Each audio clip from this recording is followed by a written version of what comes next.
What's up guys, and welcome back to Machines Inc. Today we're going to be going over all the tools and recovery gear that I carry whenever going off-roading, and you probably should too, so stick around.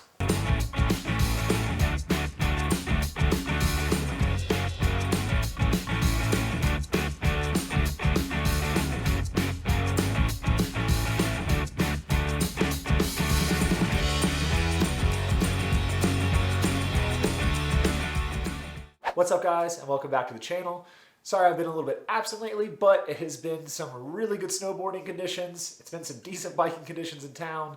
And then also recently I got nose surgery. So if you hear me sound a little stuffed up, that's probably why. Sorry for the bad audio. But in the meantime, I do have to have some downtime after this nose surgery.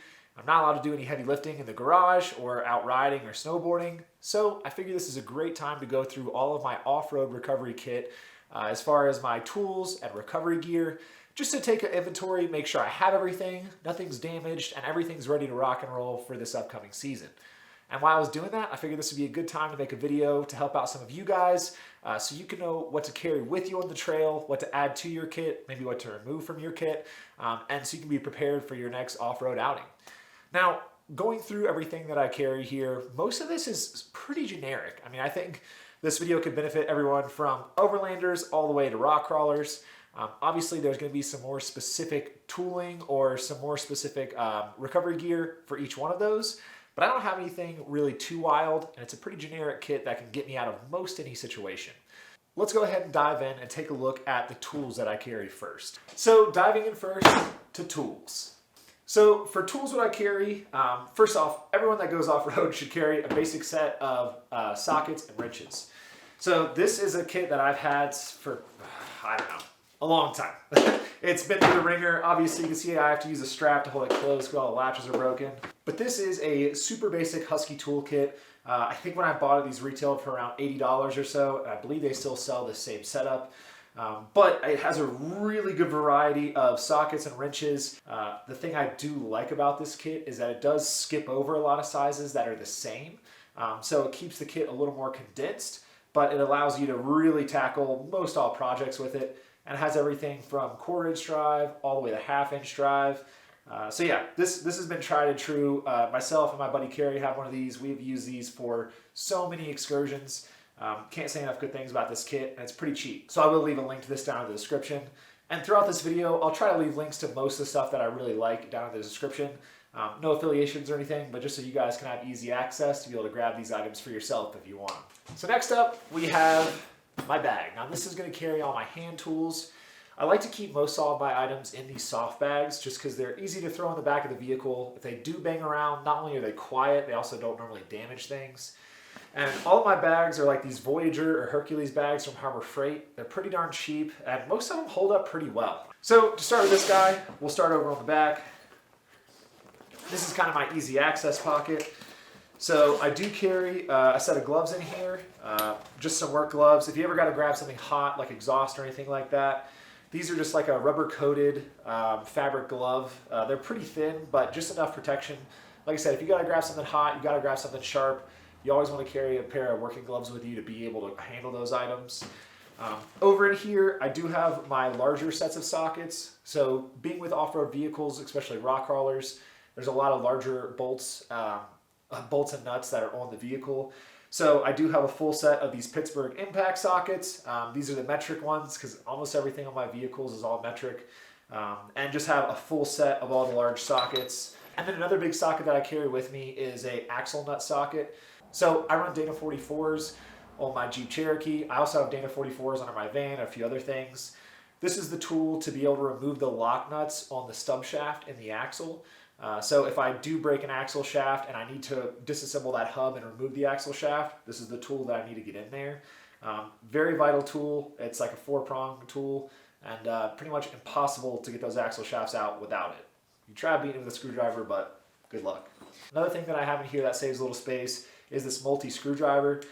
This guy is a cheap multi-screwdriver, but it has some Phillips head and flathead bits all in one. So instead of having to carry a full set of screwdrivers, I can just carry this single one and covers most all my needs. And then another quick item that's used a bunch is a pocket screwdriver. If you talk to any technician, this is going to be in their pocket 24/7, and they use this for almost everything. It's just perfect to pry little items, to get in and wiggle little things around. It's a tool that is made for nothing, but you use it for everything. So definitely a good item to have around. You pick these up for like $1 or $2. All right, so going to this main compartment, it's definitely stuffed pretty full. I'm going to go ahead and just lay everything out here to give you guys a good look at all the parts and pieces that we have. So, and to talk about first off, inside of here I have another bag, and this one is going to be all of my electrical repair gear, and we'll get to that in just a minute when we're done with the hand tools. A few moments later. All right, so here's the contents of that big tool bag. Pretty basic setup here, but we'll just go through it one by one, kind of left to right here. First off, 2 big adjustable wrenches. I carry those to be able to adjust all the heims and heim nuts that are on all the suspension. Everything on my Jeep XJ is all like big either heims or Johnny joints for all the suspension and steering. So carry those in case anything does come loose to be able to tighten those back up. Also, it's just good to have a really large adjustable wrench for other large bolts. A big bolt that can commonly come loose is the bolt on the sector shaft on your steering box. I don't know what size those are on Jeeps, to be honest, but they are big, and it's definitely nice to have a big wrench that can just kind of tackle all sizes. I know adjustable wrenches aren't great, but it's pretty easy to carry for on-the-go work like this that can cover a wide area of projects. Got a little adjustable wrench as well, because, why not? Now, if you don't want to carry adjustable wrenches, another option that you can carry are some of these laser cut wrenches from Barnes 4-wheel drive. The great thing about these is that you can carry these with a breaker bar. So you can carry 2 breaker bars and then as many sizes of these wrenches as you want. And that allows you to essentially click those together and have a full-size wrench for those repairs on those bigger nuts. I do have a set of these. These are the size for the jam nuts for all of my steering and suspension. But that being said, the adjustable wrenches are just so easy and so cheap. I have a hard time getting away from those unless you just needed a lot of different sizes. And that's when I could see these bars ones coming in handy. But honestly, for the time being, I can just stick to those adjustable wrenches. Next up, we have pliers. This set of pliers here is just a set from Gear Wrench. They're decent, they're not like Snap-on quality, but they're definitely a decent kit to carry with you out on the go. Definitely important to carry one of each. You want a pair of dikes, a pair of pliers, a pair of needle nose pliers, and then a pair of, I don't even know what these are. Channel locks. Moving on, I have a couple pair of vice grips. Obviously, there's many uses for vice grips, but one of the really big ones is if you do ever break a brake line or anything along those lines, you could use a pair of vice grips to pinch off that hydraulic line, and hopefully that'll let you get home. So do carry a couple of nicer ones. I also carry a couple of cheaper ones because if I clip one onto a brake line as we're driving and it falls off and I lose it, Harbor Freight ones are like a couple bucks. Do carry a big extendable breaker bar. This is a Harbor Freight one. I've had a couple of these and they hold up pretty decent. But these guys are great because they are small and compact to fit in your bag. But you can extend them out to a full-size half-inch breaker bar. And these are great to be able to crank down on some items when you need that little bit of extra torque. Then next, just have a couple miscellaneous, half-inch extensions and sockets. I do have a couple extensions in the Husky kit, but this is a couple more half-inch big ones, and just a couple additional ones in case you need to put a few together to get to some weird, awkward position bolt. Next up, I know I mentioned that I had that all-in-one screwdriver, but the one thing an all-in-one screwdriver cannot do is replace a stubby screwdriver. When you need a stubby screwdriver, you'll know it, and it's very frustrating when you don't have one. So I have a flat and Phillips stubby screwdriver. These are awesome just to get into those tight areas and makes your life a lot easier without stripping that bolt out. And then the old trusty big flathead. Obviously it is a flathead screwdriver, but we all know what this really is. It's a pry bar. Then moving on down, this is a full set of punches from Harbor Freight as well. This set is new. I've actually only used it once or twice out on the trail, but I have a set in the shop that I use regularly and they hold up great. Punches can be super important. Not only do you not want to be banging through your screwdrivers to be punches, but if you have to do some more serious trail repairs, there's a lot of times when you need specialty sizes to kind of get in and out of places. So these can definitely come in handy on the trail. Next up would be hammers. Definitely want to carry a, standard hammer. You don't have to go all out and get a ball peen hammer. You can just carry a standard house hammer. Anything to hit something will get the job done.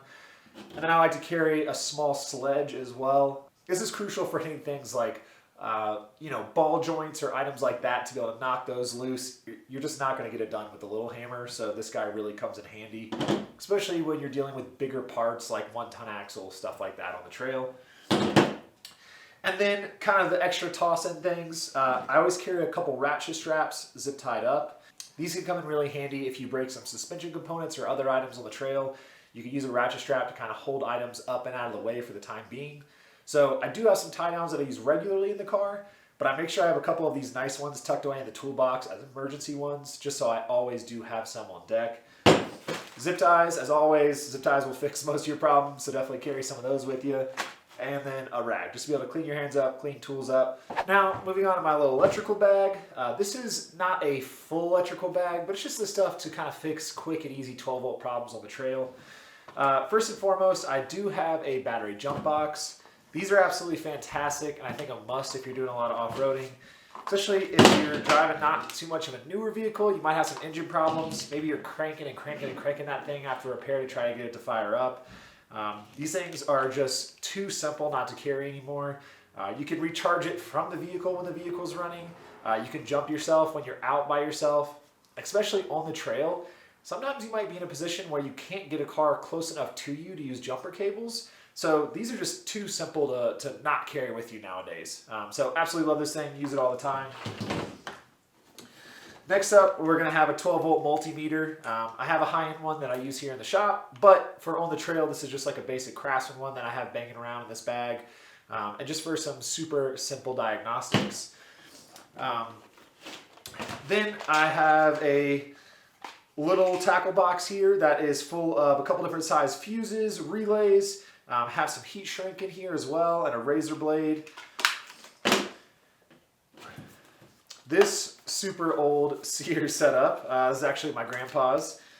This, I just put a handful of heat shrink connectors in and then I have a set of wire crimpers and strippers on there. So perfect if you just have a little break on of a wire, you can snip it really quick, put a connector over it, and make a quick repair. Lastly, I have a lighter to be able to do the heat shrink, some electrical tape, and then really thrown in the bottom of my bag is just a bunch of random pieces of wire. I keep, a handful of spools of different gauges, everything from some pretty heavy duty gauge to some pretty lightweight.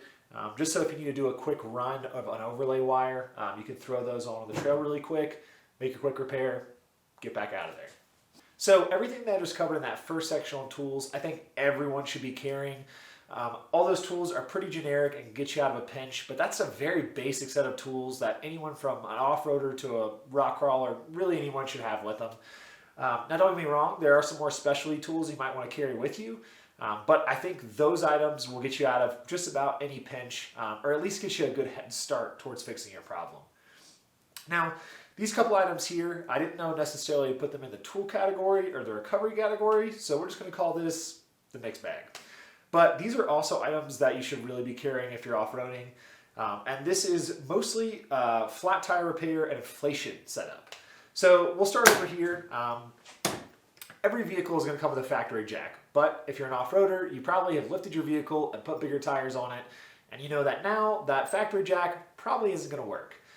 So what I like to carry is a bottle jack. This is an ammo can from Harbor Freight, super cheap. And then inside here, I have it stuffed with one of the 8-ton Harbor Freight jacks. Have a couple rags stuffed in here and a block of wood. And this is perfect to be able to lift the vehicle on the trail. I can lift pretty darn high with this 8-ton jack. I mean, even the Jeep with the 37s, I can reach up to the crossmember. I think it even reaches up to the frame. But obviously to repair a flat tire, we're just going to be lifting by the axle, so that's pretty low.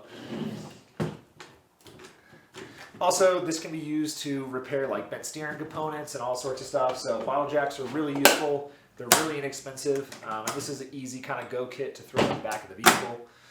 Next up, just a tire plug and repair kit. I carry a spare on the Jeep. Not everyone does. But if I can keep that spare on the back and just put a plug in, or if I'm doing a multi-day trip and I get a hole in one tire and I put the spare on and then I get a hole in the spare, This is just something you need to carry with you to be able to put some plugs in the tires. These are super cheap and easy to use as well. Also, another thing that this kit has that you can see that I've already used, and I've used plenty of these before, is valve stems. It's very common off-roading to rip a valve stem out of your wheel, and that will just let all the air out and leave you stranded, obviously unless you have a spare. But carrying a couple extra valve stems, these are not easy to get on the trail, but you can do them on the trail, and it might get you out of a pinch. As you can see, I've already used one before, and yeah, they definitely come in handy, so that's a good thing to have in this kit as well. And then lastly, this is my 12-volt compressor. If you're off-roading, you know you're going to air down your tires and air them back up. So we have a tire deflator. This is just the ARB one that's going to remove the valve core out of the wheel and let you deflate that tire down. And then for the compressor, I just have this Smitty-built compressor. It's one of the higher flow rate ones for being lesser expensive. And so far, it's been decent. I've used it for about 1.5 years, and you know, been aired up 37s plus friends tires. Never had an issue with it. So yeah, can't complain. This is definitely a pretty decent setup. Lastly, in the tools, I also did want to throw in that I normally do carry a ball joint press with me. This ball joint press is operated by a 21mm socket. You can put it on an impact or on a wrench. And what I carry this for is replacing U-joints. So U-joints are one of the things that are more common to break if you are off-roading seriously. On my Jeep XJ, the Dana 44s, those have 1310 U-joints in the axle, which are the smallest style U-joints. Also, I have 1310 U-joints on both front and rear drive shafts. So there's a lot of those that could pop. So not only do I carry spare U-joints, but I also carry this ball joint press to be able to easily install them. You can install ball joints with a hammer, but it's pretty hard to do that without damaging them. And this is a pretty cheap insurance to carry to be able to do clean, easy swaps of those on the trail. All right, so the last thing that I want to dive into before we go to recovery gear is this little yellow bin. So this yellow bin is really more specifically for rock crawling stuff. You know, if you're like an overlander or just kind of a casual weekend off-roader, you probably don't need to carry all this stuff. But rock crawling, especially in older vehicles, you might come into some issues where you're going to have to make some larger trail repairs. So what's in here is a few spare parts and then also a lot of fluids. So we'll kind of go through here one by one, and I'll run you through all the stuff that I have in here. So first off, I do have the cable for my winch controller.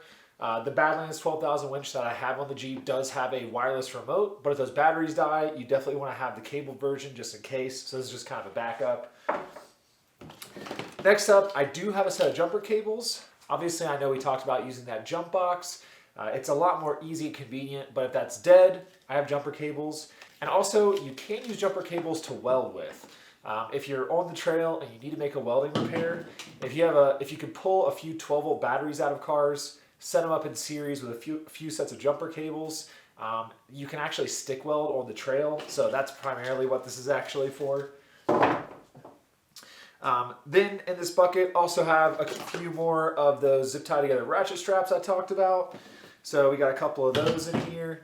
Then also in here have some duct tape and some rags. That's just good stuff to stuff anywhere. You can always use those for a trail repair.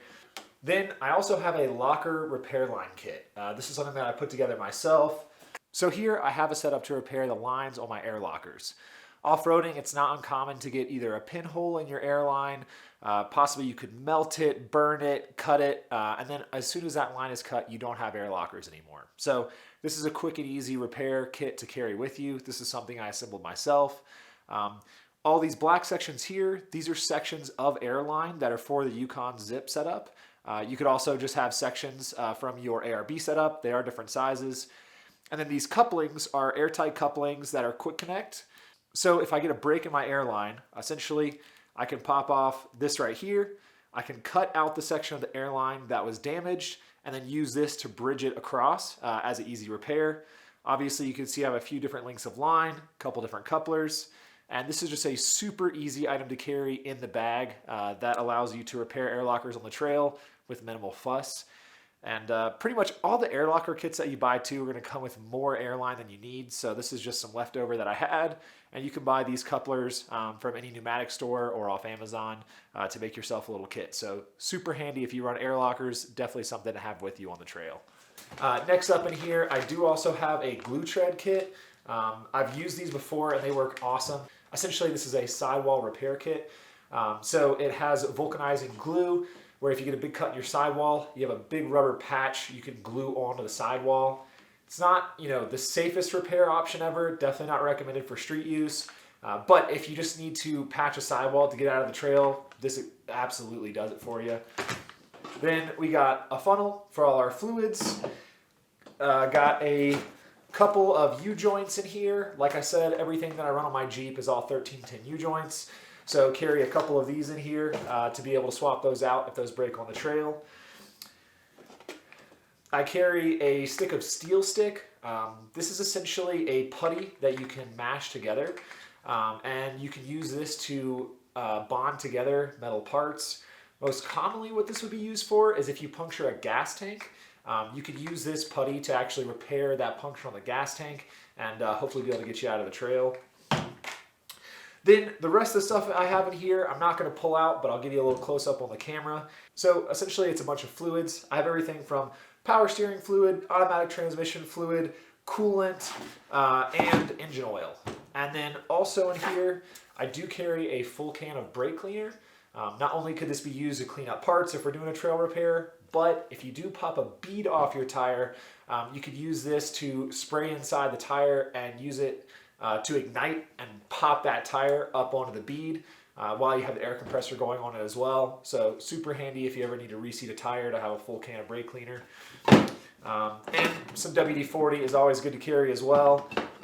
Just if you need to lubricate any bolts that are crusty to get them off. Because as we all know, on the trail, a 5-minute repair can turn into a 2-day repair if you break a single bolt. So definitely nice to be able to lubricate those threads before you're yanking off some crusty bolts. And then lastly, some gear oil. So now we are on to the fun stuff, which is recovery gear. So you definitely don't need all this stuff to go off-roading, and I don't even carry all this stuff every time I go. It depends on what vehicle I'm taking and what kind of terrain I'm going to as to what recovery gear I'm going to bring with me. But the number one place to start for all off-roaders is you definitely need a recovery strap. These are pretty inexpensive. I believe this is a Harbor Freight one. These come in lengths about 20 to 30 feet long, and this is all you need to be able to hook up 2 vehicles and pull one out of a sticky situation. Now, to attach this to your vehicles, you are going to need shackles, and you have 2 options. You have soft shackles and you have hard Clevis shackles. Hard Clevis shackles are going to be used on a lot of recovery points on a lot of off-road bumpers. Another way I like to use these is with a hitch adapter. So these hitch adapters slide into the hitch on your truck or off-road car, slide the pin in just like normal, and this gives you a nice mounting point for this hard Clevis shackle, and so that's a nice, safe recovery point. Soft shackles are great if you have to grab around some weirdly shaped objects, or like around a frame rail, something like that. So you can't use them in every situation, but definitely very helpful when you do need to use them. Past that, that's really all you need to get started. I mean, that'll get you out of most situations, especially if you're off-roading with a friend, which I always recommend. But past that, there is also kinetic ropes like these guys. So kinetic ropes act essentially like a bungee cord. They attach between the 2 vehicles just like a recovery strap does, but these actually have stretch to them like a bungee cord does. So what that's going to do is allow you to get a moving start when you're recovering the stuck vehicle. So you can build up that kinetic energy in the rope. It acts like a bungee, and then that bungee will pull the vehicle out of the stuck situation. These are awesome for like sand and snow. I don't necessarily take this with me rock crawling, but if I am going out and snow wheeling, this is absolutely a must to be able to yank cars out of there. Then moving on past that, if you do have a winch on your vehicle, a winch is a great option to be able to do self-recoveries out and about, or just to be able to do more slower control recoveries over like a strap method. But with a winch, you do need a couple accessories to be able to use that, starting off with a tree strap. So whenever you're winching, the number one thing you're probably going to be winching off of is trees, and you do not want to wrap your winch line around those trees because it'll damage the tree and damage your winch line, and it's actually illegal to wrap a winch line around trees in most areas. So a tree strap is very similar to a tow strap, but a lot shorter. These are normally about 8 feet long, and essentially this is going to wrap around the tree and allow you a safe place to hook your winch to winch off that tree. So like I said, definitely invest in one of these, save the tree, save your winch line, and that's the way to go. Another thing you can carry with you is a snatch block, which is one of these guys. And essentially all this is a pulley. So you're gonna run your winch line from your vehicle up and through the snatch block, close it. Uses for this snatch block would be if you're trying to do a really hard recovery, either if you're really stuck or stuck on a very steep grade. By using a snatch block and running the winch line back to the same vehicle, that will essentially double the pulling power of your winch. It will pull at half the speed, but you will pull a lot more power out of that winch. So it can only help save your winch, but also help get you out of an even tougher recovery. Second off, you can also use snatch blocks if you need to maybe set up your recovery around an object. So let's say maybe you're using your winch to recover someone else. You can't necessarily get your vehicle right in front of them to recover them, but if there's a tree there, you can run your winch over to a snatch block to that tree and then back to the vehicle you need to recover. So it just allows you to do some recoveries in some more weird situations. These definitely do come in handy. It's something I'd recommend. There's two options for these. There's the metal ones like I have, and these are the ones you do need to have if you have a metal winch line. I have a synthetic winch line, so I don't have to use a style, and I could use a synthetic aluminum pulley. But I do like to carry these just because if I'm ever out with a friend and they have a metal winch line, we can all use the same snatch block. And then lastly, we have the infamous max tracks. Max tracks are absolutely fantastic at what they're designed for, which is getting you out of sand and snow conditions. For what I do going rock crawling, honestly, I don't really use them that often. I don't really even carry them with me that often. But if I am going on a solo trip, let's say in the van, where I don't have a winch or other self-recovery items, or if I'm going wheeling in snow or sand, I'm absolutely going to bring these with me. It is crazy how easy it is to pop up and out of sandy or snowy conditions with these Mack tracks. All right, guys. Well, that concludes all the tools and recovery gear that I carry whenever I go off-roading. Let me know in the comments below if there's something else that you guys carry that I don't, or you think I'm forgetting something in my kit. Maybe there's a vital piece I'm just not thinking of that I could add in here. Anyways, guys, thanks for spending another episode of Machines Inc. in the garage with me. Definitely, if you guys want to follow me on Instagram, I am at Machines Inc. Jake. If you guys did like today's video and found it helpful or informative, give it a thumbs up. And if you want to see any of these tools and recovery gear in use out on the trail, definitely subscribe to the channel because wheeling season is coming up and I'm excited to take all these items out and put them to use on the trail. As always, guys, thanks for watching and we'll see you next time.